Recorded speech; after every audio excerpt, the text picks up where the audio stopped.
હરજીને આ પ્રમાણે કહે છે કે આપ તો ઉદ્ધવજીના અવતાર છો। પીર રામદેવજીએ આ નિજિયા ધર્મની એટલે કે આ નિજિયા ધર્મની સ્થાપના કરી હતી।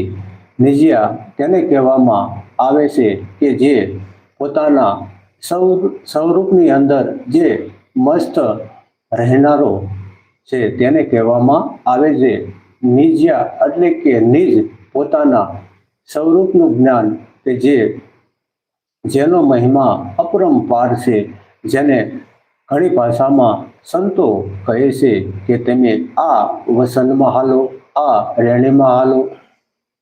પાનબાઈ ગંગા સતીના ભજનમાં આપે સાંભળ્યું હશે કે જે આ વસનને જાણે છે અને માણે છે તેને બ્રહ્માદિક આદિ